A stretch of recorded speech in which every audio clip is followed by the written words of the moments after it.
17 के पहले क्या मुख्यमंत्री नहीं होते थे क्या? गोविंद साहब धाम में क्या उनको फुर्सत नहीं थी क्या? पिछले दिनों मुझे सरवण धाम में आने का और शिव बाबा धाम में भी आने का अवसर प्राप्त हुआ था। तब क्यों नहीं आते थे?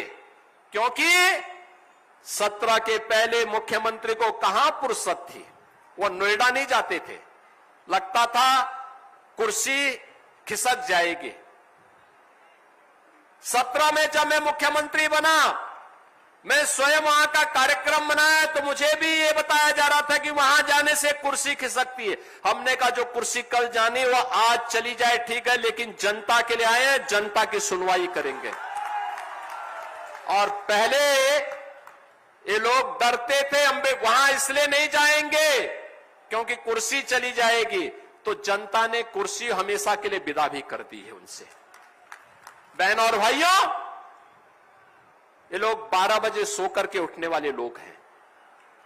12 बजे सो के उठेंगे, 2 बजे बबुआ तैयार होंगे और 2 बजे तैयार होने के बाद फिर उनके चच्चू उनको कुछ सिखाएंगे, फिर एक ट्वीट करेंगे, फिर जिम चले जाएंगे, जिम से वापस आएंगे, तब तक महफिल जम जाएगी और फिर उनको इतना होश रहता ही नहीं कि वह इस देश में है या फिर इस देश से बाहर कहीं और जगह है। तो इनसे जिनसे स्वयं को नहीं संभाला जा रहा है, वे प्रदेश को खाक संभालते, 25 करोड़ जनता को खाक संभालते, और इसीलिए दंगे होते थे। इन दंगाइयों के सामने समाजवादी पार्टी की सरकार घुटना टेकती थी। और आपने देखा होगा संभल में एक गुंडे ने, समाजवादी पार्टी के एक गुंडे ने दंगा कराने का प्रयास कर दिया, उसको घुटने में ला करके आज नाक रगड़वा रही है सरकार, घुटने में ला करके। एक गुंडा बरेली में भी दंगा करवाता था, लगातार अव्यवस्था पैदा करता था। उसने एक बार धमकी दी, प्रशासन थोड़ा सहमा, मैंने कहा चिंता मत करो, तैयारी करो। उसने धमकी दी तो उसको एक बार आने दीजिए, एक बार में निपटो।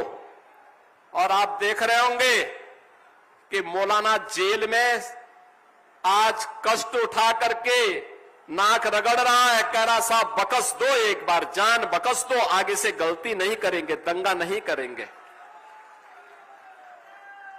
पहले इन दंगाइयों को मुख्यमंत्री आवास में बुला करके सम्मानित किया जाता था, और आज जब कोई धमकी देता है कि दंगा करवा देंगे तो मैं कहता हूं आओ बच्चों थोड़ा दंगा करवा लो, मैं तुम्हें दंगा कराना सिखा देता हूं कैसा दंगा होता है। बहनों और भाइयों, आज यूपी नो कर्फ्यू नो दंगा, और यूपी में है अब सब चंगा। ये समाजवादी पार्टी नहीं कर सकती थी, ये काम कांग्रेस नहीं कर सकती थी, क्योंकि ये भारत की विरासत को अपमानित करने वाले लोग हैं। याद करिए, समाजवादी पार्टी ने और कांग्रेस ने महाराज सुहेलदेव का अपमान किया था, उनका स्मारक नहीं बनने दिया था, बल्कि विदेशी आक्रांता सलार मसूद के नाम पर गाजी मियां का मेला लगाना प्रारंभ कर दिया था। हमारी सरकार आई, हमने कहा नहीं, किसी विदेशी आक्रांता के नाम पर कोई कार्यक्रम नहीं होने देंगे। आयोजन होंगे महाराज सुहेलदेव के नाम पर होंगे, आयोजन किसी विदेशी आक्रांता के नाम पर नहीं होंगे। और बहनों और भाइयों, आज उसी बहराइच में मेडिकल कॉलेज का नामकरण महाराज सुहेलदेव के नाम पर भारत को गौरव की अनुभूति करवाती है। उसी स्थान पर महाराज सुहेलदेव ने सालार मसूद गाजी को मारा था 3 लाख की सेना के साथ में। आज महाराज सुहेलदेव के नाम पर आजमगढ़ में विश्वविद्यालय चल रहा है, समाजवादी पार्टी ये नहीं कर पाई। समाजवादी पार्टी को फुर्सत नहीं थी कि वो वीरांगना झलकारी बाई कोरी को सम्मान दे सके, महारानी दुर्गावती को सम्मान दे सके, वीरांगना अवंतीबाई लोधी को को सम्मान दे सके, वीरांगना उदा देवी पासी को सम्मान दे सके। और मुझे प्रसन्नता है हमारी सरकार ने, डबल इंजन की एनडीए की सरकार ने आज वीरांगना उदा देवी के नाम पर, वीरांगना छलकारी बाई कोरी के नाम पर, वीरांगना अवंती बाई लोधी के नाम पर महिला पीएसी की 3 बटालियन का गठन कर दिया है। और तीनों में प्रदेश की बेटियों का प्रशिक्षण होगा और वे प्रदेश की सुरक्षा के लिए दुर्गा बहानी के रूप में निकल करके गुंडा और अपराधियों का काम तमाम करने का काम भी करेंगे। बहनों और भाइयों, आज नए उत्तर प्रदेश में आप जहां कहीं भी जाते हैं सम्मान पाते हैं।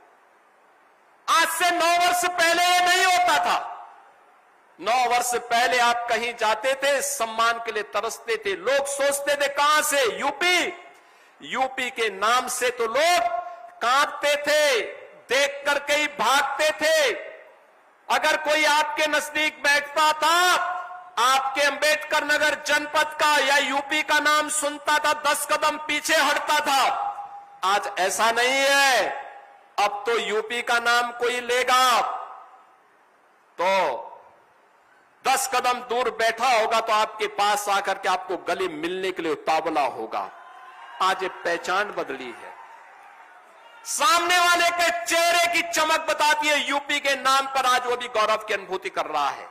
ये यूपी की पहचान को गौरव किसने दिलाया?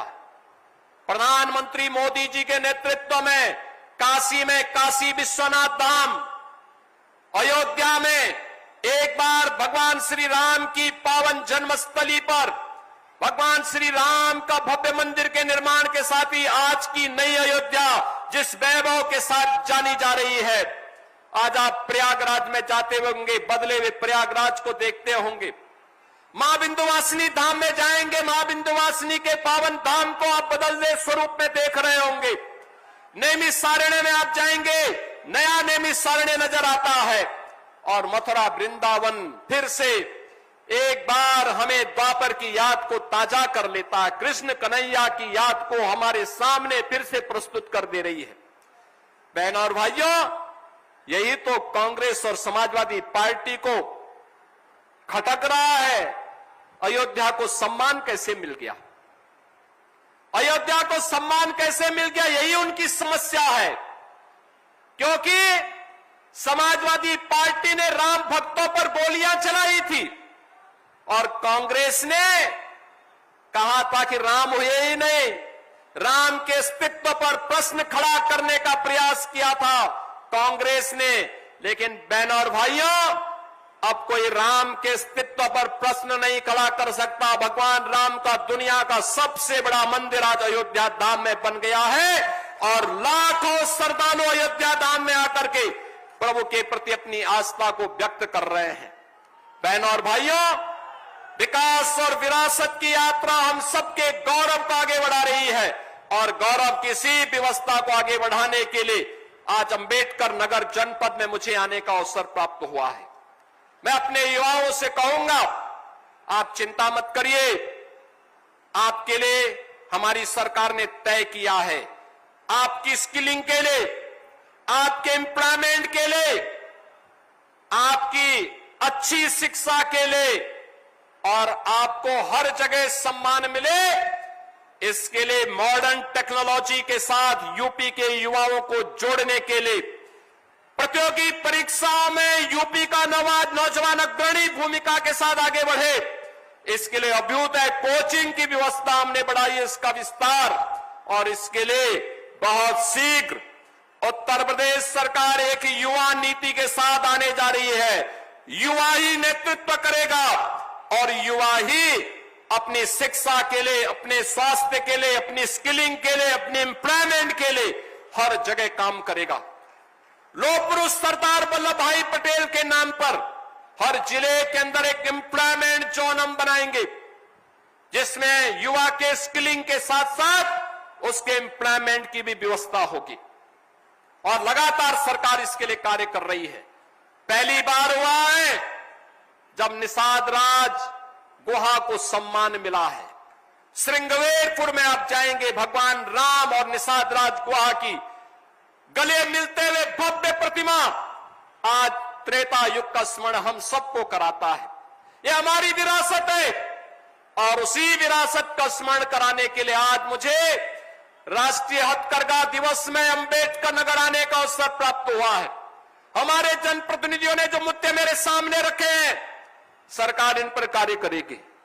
जहां बस स्टैंड बनाना होगा जरूर बनाएंगे, हॉस्पिटल जहां अतिरिक्त बनाने होंगे, हॉस्पिटल की क्षमता बढ़ानी होगी, जरूर सरकार करेगी। इंफ्रास्ट्रक्चर के लिए, रोड कनेक्टिविटी के लिए, टेक्सटाइल पार्क के लिए जो करना होगा करेंगे। और मैं आपको इस बात के लिए आश्वस्त कर सकता हूं कि समाजवादी पार्टी के गुंडों को कोई अवसर नहीं देना है। याद करिए, इस समाजवादी पार्टी के समय में इसी जनपद के एक होनहार कार्यकर्ता रामबाबू गुप्ता की हत्या समाजवादी पार्टी के गुंडों ने कर दी थी।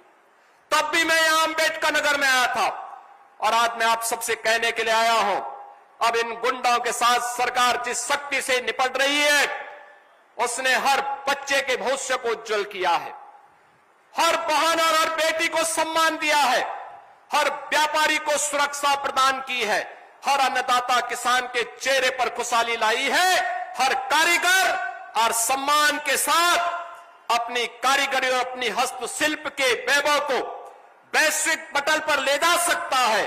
और उसी विश्वास के साथ आज मुझे आपके इस जनपद में आने का अवसर प्राप्त हुआ है। मैं 706 करोड़ रुपए की इन परियोजनाओं के लिए जलालपुर, आलापुर और टांडा से जुड़े हुए सभी मतदाताओं को हृदय से बधाई देता हूं।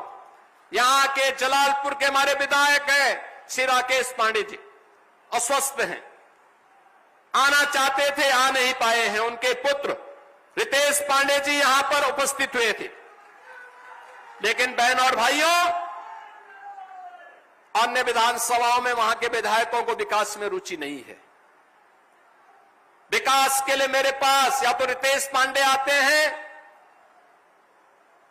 या फिर मेरे पास हमारे कटहरी के विधायक श्री धर्मराज निषाद आते हैं, या यहां के एमएलसी श्री हरिओम पांडे जी आते हैं, या क्षेत्रीय अध्यक्ष श्री अवधेश द्विवेदी जी आते हैं। समाजवादी पार्टी के लोगों का विकास में कोई रुचि नहीं है, उनको सड़क से फुर्सत नहीं। हां, उनका पशु तस्करी का धंधा चौपट हुआ है। विकास के कार्यों में जो लोग सेंध लगाते थे उसको रोका गया है, जमीनों पर कब्जा करते थे इसको रोका गया है, अवैध खनन करते थे इसको रोका गया है, और इनको रोक करके वही पैसा हम विकास के कार्यों में लगा रहे हैं। जो विकास आज अंबेडकर नगर में दिख रहा है, इसको और तीव्र गति से आगे बढ़ाने के लिए